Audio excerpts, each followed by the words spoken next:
I-PAC কাণ্ডে তোলপাড় রাজ্য রাজনীতি। ইডির তল্লাশি অভিযানে বাধা এবং তদন্তে হস্তক্ষেপের প্রতিবাদে এবার পথে নামলেন রাজ্যের বিরোধী দলনেতা শুভেন্দু অধিকারী। মুখ্যমন্ত্রী মমতা বন্দ্যোপাধ্যায়, রাজ্য পুলিশের ডিজি এবং কলকাতার পুলিশ কমিশনারের গ্রেপ্তারি চেয়ে রবিবার শুভেন্দুর নেতৃত্বে যাদবপুর 8B বাসস্ট্যান্ড থেকে দেশপ্রিয় পার্ক পর্যন্ত প্রতিবাদ মিছিল করা হয়। সেই মিছিলে পা মেলান বিজেপি নেতা তথা অভিনেতা রুদ্রনীল ঘোষ সহ বিজেপির অন্যান্য নেতাকর্মীরা। মুহুর্মুহু স্লোগানে উত্তপ্ত হয়ে ওঠে রাজপথ। পাশাপাশি শনিবার চন্দ্রকোনায় শুভেন্দু অধিকারীর কনভয় হামলার ঘটনা নিয়েও তারা সরব হন।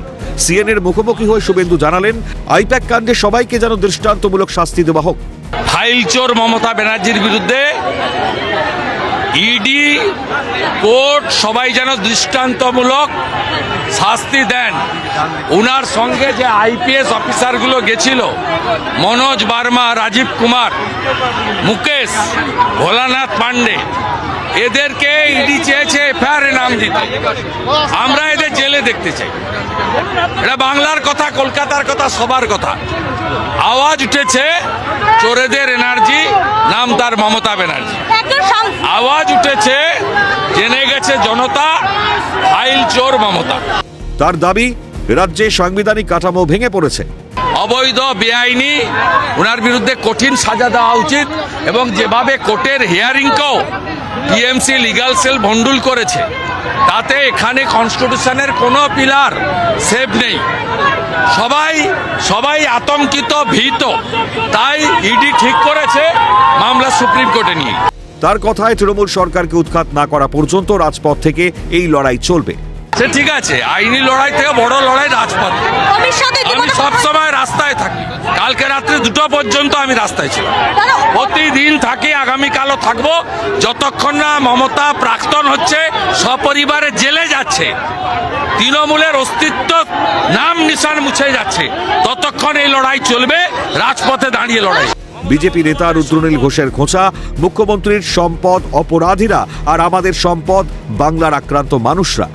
মমতা বন্দ্যোপাধ্যায়ের সম্পদ ক্রিমিনালরা, আর ভারতীয় জনতা পার্টির সম্পদ আমাদের এই মাটির মানুষেরা যারা আক্রান্ত। সেই মিছিলে একেবারে প্রায় হাজারে হাজারে মানুষ একত্রিত হয়েছে। শুভেন্দু অধিকারী যেরকম বললেন, মমতা বন্দ্যোপাধ্যায় তিনি গ্রেপ্তারের দাবি করছেন এবং পাশাপাশি শুভেন্দু অধিকারীর যে এই মিছিলে দেখা যাচ্ছে বিপুল সংখ্যক সাধারণ মানুষ অংশগ্রহণ করেছেন। পরে মিছিলটি দেশপ্রিয় পার্কে পৌঁছলে সেখানে একটি সভার আয়োজন করা হয়। সেই সভায় বক্তব্য রাখেন রাজ্যের বিরোধী দলনেতা। সেখান থেকে তৃণমূল সরকারকে উৎখাতের ডাক দেন শুভেন্দু। এই সরকার যাতে এপ্রিল মাসের পরে না থাকে, তার দায়িত্ব আপনাদের নিতে হবে। দক্ষিণ কলকাতার মাটিতে দাঁড়িয়ে বলে গেলাম, বিজেপি যাকেই প্রার্থী করুক, ভবানীপুরে মমতা ব্যানার্জিকে হারানোর দায়িত্ব শুভেন্দু অধিকারী। পরে সংবাদ মাধ্যমের মুখোমুখি হয়ে ইডির তদন্তে বাধাদান প্রসঙ্গে সিবিআই তদন্তের দাবি করেন রাজ্যের বিরোধী দলনেতা। ন্যায়সঙ্গতভাবে তো তাই হওয়া উচিত। উনি প্রভাবশালী বলে তো ছাড় পেতে পারেন না। আপনি যদি এই ঘটনা ঘটাতেন, আপনি জেলে থাকতেন, উনি বাইরে থাকবেন কেন?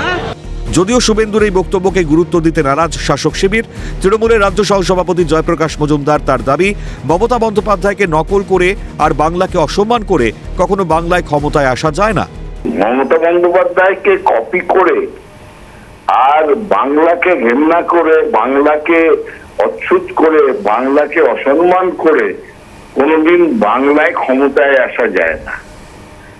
সুতরাং এই কপিক্যাটরা আর এই বাংলা বিরোধীরা থাকবে বাংলার বাইরে, আর বাংলায় থাকবেন মমতা বন্দ্যোপাধ্যায়। শুভেন্দু অধিকারীর সম্বন্ধে যত কম বলা যায় ততই ভালো।